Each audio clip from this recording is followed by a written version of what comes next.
can you please say, how do you say your name in Japanese? How would the Japanese say your name? And also in English, is it Carrie Ann Inaba or is it On Inaba? Or do we call you Inaba-san? You can call me anything. But my last name is Inaba, right? Inaba. And it's in the kanji is in and ba and Inaba. And then when I was in Japan, they called me Carrie Ann, but I'm from Hawaii, right? So my mom named me and it's Carrie Ann, but you can also call me Carrie. So I answer to a lot of things. Also on Dancing with the Stars, they throw in like the accent and they make it Carrie Ann Inaba. That's a different name. But I also answer to that. I'm excited. I'm so honored. I mean, like I was saying earlier, but you know, when I was inducted into the Hall of Fame, the Asian Hall of Fame, it was one of the biggest honors I've ever experienced because as a Eurasian from Hawaii, I've always felt sort of a little bit like an outsider, you know, like I'm not fully Japanese. I'm also not Japanese from the mainland. I'm Japanese, Chinese, and I've got Irish, but I'm from Hawaii. And then I went to Japan and I had a career in Japan for a while and I wasn't Japanese enough then. And then I came back to the States and then I'm sort of the non-Asian Asian. Do you know what I mean? Like I'm an Asian who passes, if that's how you want to put it, you know, and that's been a blessing. But as this year has happened and transpired, and I got to look at it in a slightly different, I think through a slightly different lens, this past 2 years have given us all a chance to reflect. And I came from a culture where the Asians were undoubtedly, we were not the minority. Right. I am not a minority. I did not grow up a minority. I grew up part of the majority in Hawaii. Yes. And especially being somebody who's mixed, like it's not even that the Japanese is the majority or the Chinese or the fact that I was like a Eurasian and mixed, right? That's the majority in Hawaii. And then coming out to LA and starting my career after being in Japan, it's been so interesting how my culture has played such a big role in my life and I don't even know if I was fully aware of it. And because I have such a unique approach to my own culture and thought about my own culture, I've always felt like a little left out. So when I was welcomed into the community through the Asian Hall of Fame, I was so touched. It meant so much to me. I felt like I finally had a home. I finally I'm gonna cry. Yeah, I felt like I was accepted. Wow. And, you know, that's very powerful when you feel like you're accepted. It's like being a little girl and, you know, when you're like 3 or like 4th grade and they invite you to the table. It was that feeling, but I was a full adult and had done many things in my career. So I want to thank you for that immense honor. Wow, I'm actually in tears. We haven't even started into our podcast interview and you've already touched me. Oh my gosh, it's so embarrassing. I apologize to all of our fans. Well, I love that you're emotional like me. Oh, artists, yeah, no, it's real touching. I never really thought about it from that perspective. And Asians can be very cruel to each other because we seek purity. So we'll say, well, you're not pure Japanese, or even if you're half Japanese or you're 100% Japanese, if you're not born in Japan, you're not Japanese either. So there's a lot of the struggle and it continues today. And I think an ambassador that like you, not only elegant, intelligent, talented, but a true cultural ambassador is what we need desperately today. With all the Stop Asian Hate and all of the Black Lives Matter and this entire social justice movement that we've been going through the last few years. Yes, we have so much. You know, I just have always believed and was raised to believe like we're humans. Yes. Right. And because I grew up in a culture where everyone was mixed race, we're all just hodgepodges, you know? We're just hodgepodge. Yeah. Like so many different things. And we celebrated the fact that we were different. And we celebrated the fact that we would tease each other and joke, which used to be a form of like endearment. Right now we have to be very, very careful because people are are allowing their sensitivities that they've had to repress for so long to be at the forefront now. So joking for now is not super appreciated in all situations anymore. Whereas I grew up where we were always joking about cultures. And I think it made me more open-minded about everything. You know, in Hawaii, we all talk about our cultures.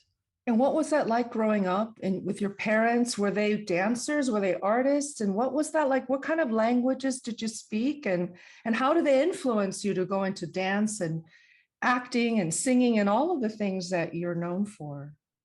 So my dad was not a performer.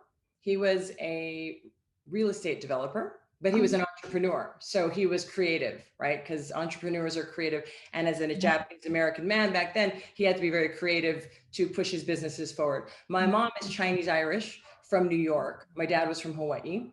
We spoke only English. My dad didn't speak Japanese. My mom does not speak Chinese, still doesn't. My dad spoke all the bad words from Japanese. he, was, he was a bit of a namaiki. A troublemaker, my dad. It's okay. So what's interesting about my background is my mom, in some ways, did not like the Japanese male culture and did not want to raise me to be what she thought could be subservient. Oh. And so it's interesting having a very strong Chinese mom who is more about the matriarch, right? Chinese is more matriarchal society. And then my dad is Japanese, which is more of a patriarchal society. And I think it was very interesting because she really resisted that and really taught me to be someone who was going to always speak up. Maybe a little too much, but I mean, I guess it served me because my career eventually took me into a path of speaking out and speaking for what I believe in. And I don't hesitate to speak for what I'm passionate about. And I thank my mom for that. And how did she encourage you to explore Japan? So going from Hawaii to Japan at 18 years old, you won a talent competition there. How did she encourage you to take such a bold step? You know, my mom always said, do what you want to do as long as you don't hurt people. So when this opportunity came, I was scouted. They saw a video of me dancing, and what they were trying to do at that time, which was 1986 or so, they were still looking for a crossover artist from Japan, you know, like the K-pop stars of now. There was not anything like that then. Before that was the Pink Ladies. So this record company in Japan, Pony Canyon Records, and Fuji Terebi, they were my sponsors, and they brought me over there to become the first pop star that they could bring back to the United States. Oh. So it was like, oh, what if we bring an American Japanese person to re-import back as a Japanese? Because we didn't do that well. I mean, my first single was recorded with Kenny Loggins. He was the producer on it, along with his group. It was on the Billboard Top 100, but I had a hard time culturally because I thought, I mean, it was less cultural. It's really the business of show business, Geinokai, right? Which is the business of the show business world, which is a world of its own. And my mom made sure that I was independent by making sure I continued my education. So I went to Jochi Daigaku. I went to Sophia University, which was an international school.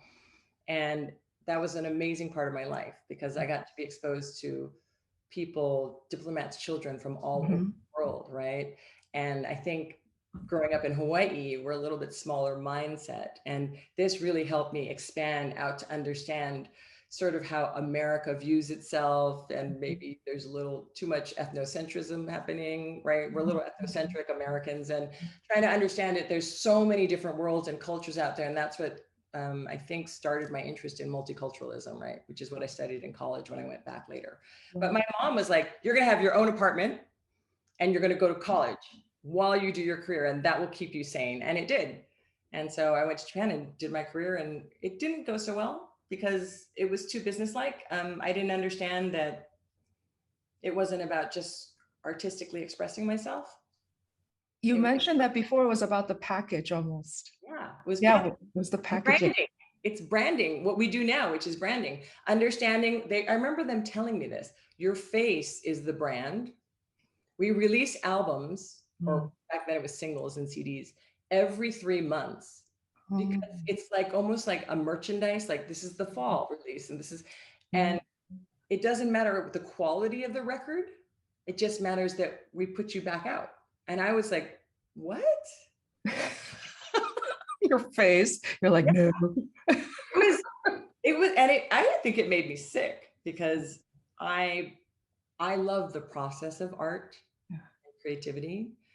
It's the process that really fills my soul, and like the solving of the problems and how do I do this and how do I create this number and do this show, and so when it was just about, no, we just need the end product, we don't really care about the process, it was painful. So ultimately, I remember I went into the producers and I said, I want to leave.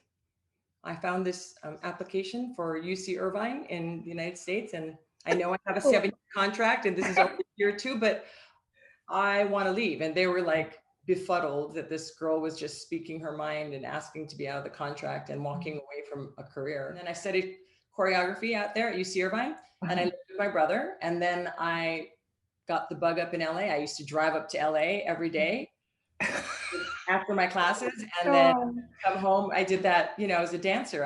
I wanted to be in LA and dance. Yes. And I got my first job. What was that like? What was that audition? Do you remember that audition, what they asked you to do? Yes, I remember. The song. Oh, I don't remember the song. I know. I'm asking all these arts questions. Gosh, I don't remember that, but I remember what I was wearing, and you're going to laugh. So there's this famous lingerie store in Los Angeles called Trashy Lingerie. Like you have to have a membership to go, and I've never heard of such a thing before that. But so as dancers, you often have to buy like costumes, right? So I bought this beautiful bra that I danced in it in like the Some Days Tonight dance with choreography by Alex Magno and myself. And I remember I got the call up for the Fly Girls, and they're like, we need street dancers to be hip hop and come on in. And so I put on leggings and this bra, this beautiful lace bra, and a leather jacket. And I think I had a cowboy hat on. And I walked in and I walked to the center of the room because it was one of my very first auditions. And I knew I wanted this job. It was one of the first jobs that they wanted all different ethnicities. It was very specific, the call, right? So they put out these calls, and it's like usually 5'7" and up. I'm 5'5.5", which I say 5'6". 5'6". Yeah, 5'6", I say. But I'm 5'6". And this one was for 5'6" and under. Oh, wow. I was like, I'm getting this job. I'm going in there and I just want to dance for you. I was so excited to dance for Keenan Ivory Wayans. And he said that, he always tells me this, he goes, the moment you walked in that outfit and the confidence you had with that strange outfit, he goes, I knew you had what it takes to be a Fly Girl. Because apparently the outfit was really bad. You still have it. Yeah. We got to do a photo shoot of that cowboy hat. I don't know what I was thinking, but sometimes I wish I was that young and that naive and had that much kind of that confidence, that blind confidence you have when you're younger. But I don't know. I'm just going to say it on air. You look 19 years old. You look very young. You look very, very young. You're so sweet. Thank you. It's forever young. I was going to ask you what skincare you use, but maybe I have to edit that out if it's a sponsorship issue. No, I use, who do I use? I use Sisley. It's called Black Rose Cream. Yeah. And you do that for the toner and the cream? Oh, I just use moisturizer. Oh, wow. Yeah, I use Dermalogical to wash my face, and I use this rose cream. And then sometimes I use Kate Somerville. Oh, I used Kate Somerville this morning. Yeah, I really like it. Products. You look good. Are you a vegetarian? Because you're so young. It's like, some people you talk to, you're like, okay, definitely they smoke, they do a little too much partying, but you just have this fresh glow about you. Thank you. I'm not a vegetarian. I was a vegetarian, but after this past year, I've had to change my diet and sort of make sure I'm getting the nutrients, and I haven't quite figured how to do it again, vegetarian. So I'm relearning how to eat. This year was a very difficult year. I had to leave my job at the Talk to take care of my health. And it's been a wonderful journey into really understanding what works for me, because I think most of my adult life I've spent just kind of following on the dreams that I had when I was younger, and just as opportunities came, I just took them and just kept going, and like feeling like I needed to prove something to someone in the world, or like And then always, the Asian work ethic, like I have to be the best and I have to be the one that everybody can rely on. Even though everybody else can be selfish, I can't. I have to be the one that goes extra mile, make sure that I'm always worried about everybody. Like, and I thought that I liked that. I thought that was who I am. And I think after some careful self-exploration, I realized that that was a role I was playing into. And and then I went through a little period where I was a little bit angry about it. Like, whoa, everybody just expects me. Everybody else can run around and be selfish. Right, But right. I have to show up and be so pleasant and so professional and always so cordial. And I'm grateful for that. But I wanted to differentiate between when it was my choice and when it was just because people were expecting it of me. Truly revolutionary. I think more people need to hear this message. It really is, because Asian success stories are all about working very hard to become successful. And then if you get burned out, somehow that's just not seen okay. Or if you need to take a pause, somehow that's not seen as acceptable. Or if so many people who are at the top and the pinnacle of their career, they do want to reevaluate. The one who's really been successful at this is Madonna. She recreates every 10 years and it's accepted and celebrated. And I feel that we ought to do the same for our Asian Hall of Fame inductees in our family. I agree. Absolutely. I think, this conversation we're having is so important because I can tell how much you care about wanting to educate people about like what could we stumble upon, right? Yes. Warn people of like, what are the stumbling blocks on the way to true success, which is Yes.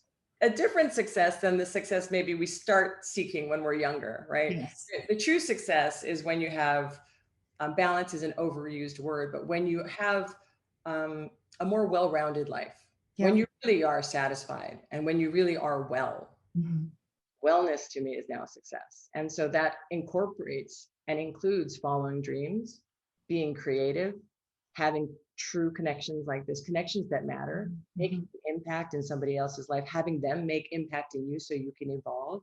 It's how you treat your body. It's the nutrients you put in your body. It's the people you surround yourself. I'm making a circle in my mind. I don't know if you can keep making this circle. That's good, Sarah. Like your environment. There's so many elements to living a life of wellness. And I think it's important to talk about it and where we struggle. And this really plays into how Asian Hall of Fame has evolved as well. It used to be a local entity. It used to be a dinner party. It used to celebrate the crazy rich Asians who are powerful and wealthy. And then I was appointed 2 years ago, and I decided to take a step back and celebrate the whole community. So we became all Asians, so 60% of the world, including Native and Indigenous tribes, including special consideration for Asians with disabilities. That's very important because they have a different path and different journey from those who are driven around by Tesla driving mothers. Nothing wrong with Tesla, but just people, mothers who drive you around a valley and violin and piano lessons. It's a different pathway. So they ought to have a special consideration. And then we moved our headquarters to Los Angeles.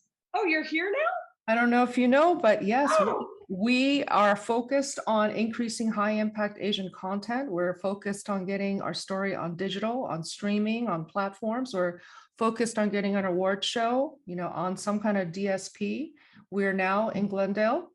Yes, I was gonna say is we got some business to talk about. Yeah, we do. Amazon is now a global council member, so we are seeking actively distribution deals. Albert really should be on. He is. Albert, come on, Albert. Albert's got to be a board of governor, but yes, Amazon came in early as a council member, and that's been really great.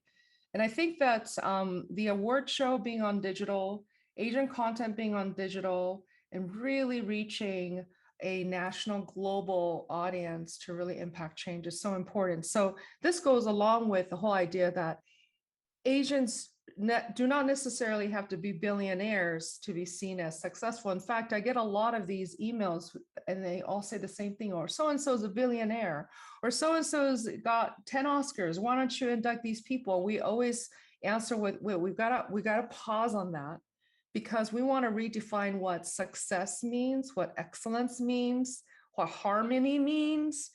If this billionaire guy is hot now, not tomorrow, because he did some terrible, unethical things to the environment or to his family or to his colleagues, that's on us. We need to define what achievement looks like and what it is that we're trying to amplify.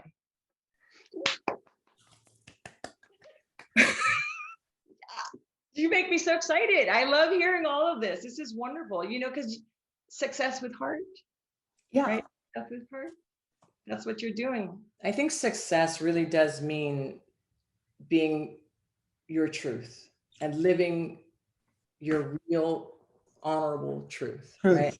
That's difficult. Like, I know for myself, I know we were speaking about Naomi Osaka, but something similar is that, like, when I left the talk earlier this year, that was a very hard decision for me because I have defined myself by my work success. So when I had self-doubts as a human being, I could look at what I was doing and be like, oh, no, you're okay. Look, you're moderating the talk. You just came in, you stepped in, you don't have journalism background, and you like figured it out and you learned how to do it, and your hard work paid off and you're doing it with love. So proud of all of that.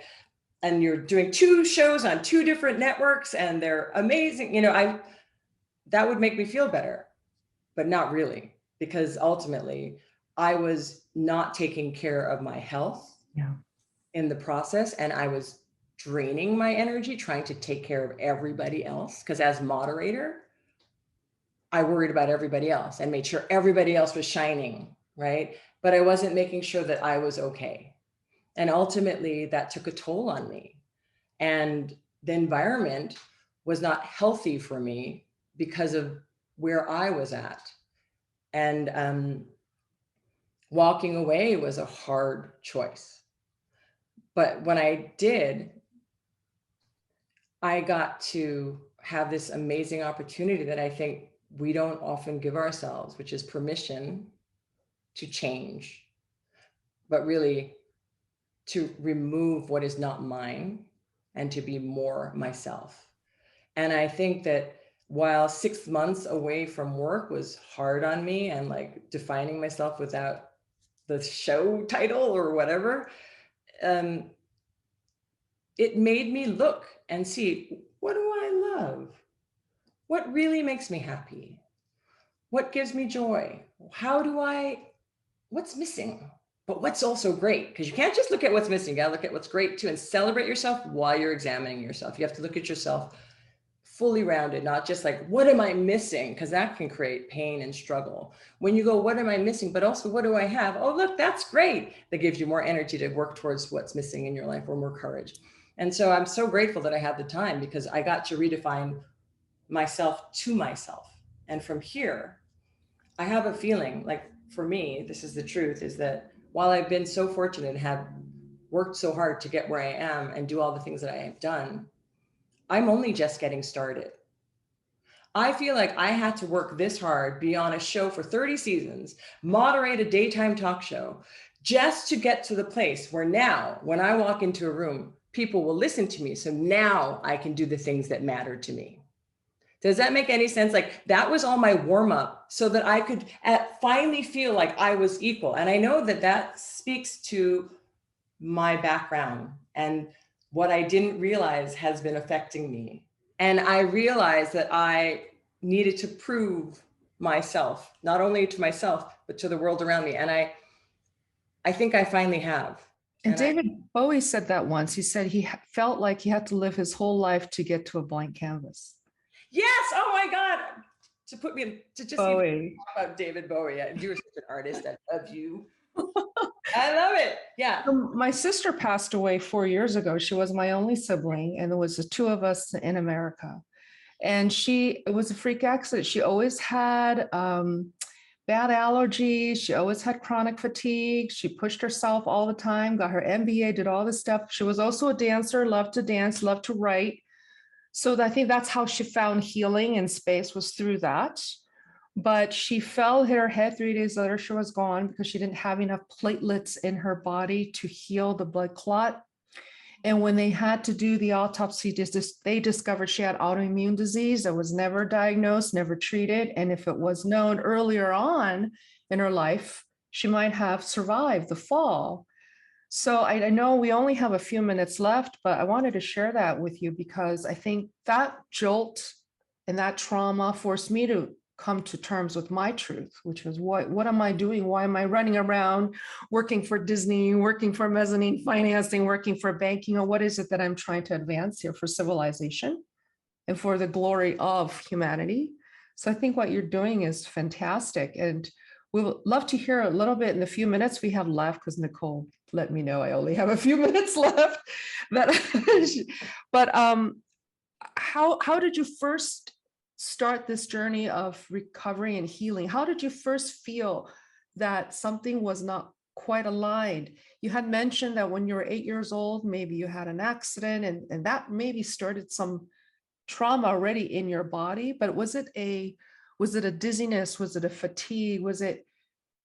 What was the final thing that jolted you and said, okay, Carrie Ann, I need to take a look at this more? We've been home, right? I've been working from home and I was carrying the talk. I was carrying it on my back because I'm really good at like producing from home and all that kind of stuff, like, little digital filmmaker. And so I was like, I made my own teleprompter. I was taping things. I just like, we had to do what we had to do during the pandemic to keep that show on the air. And a lot of the responsibility fell on my back. And I was grateful for it because I thought it made me feel good, but it was also like depleting me because I was also, I have lupus, I have Sjogren's syndrome, I have fibromyalgia, I have spinal stenosis, I have constant pain from that, I have rheumatoid arthritis, and I have antiphospholipid syndrome. And they're all, I don't talk about them. I mean, I talk about them, but I don't they're just part of my life. They make up who I am, and I'm grateful for it because I like who I am and I'm grateful for that. But I had that. And then Dancing with the Stars started in the fall, and it was during COVID. And that was a lot of pressure to do it that way. Very different, right? With no audience now and COVID protocols, it took 3 times the effort to get 1/3 of the outcome, right? It's so hard to work under COVID protocols. And then I was also doing the talk every day at the same time with the new protocols and no audience. Everything was so different. And the stress really took a toll on my body. I mean, I was in so much physical pain in my neck and shoulders and back, and like my arms started to go numb, and that happens often, but it was getting consistent, and I was like, we're heading in a bad direction. And I woke up one morning and I just couldn't move. I was in so much pain and I had to stop.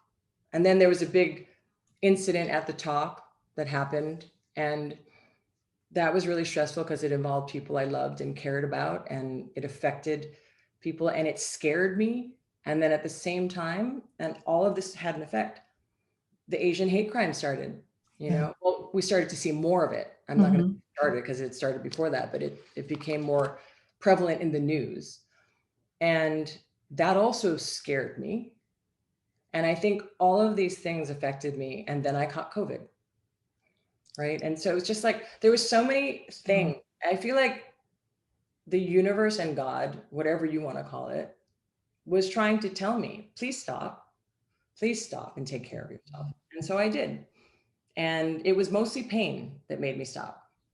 And I now believe that pain, and this is something as a dancer I never knew, pain means stop.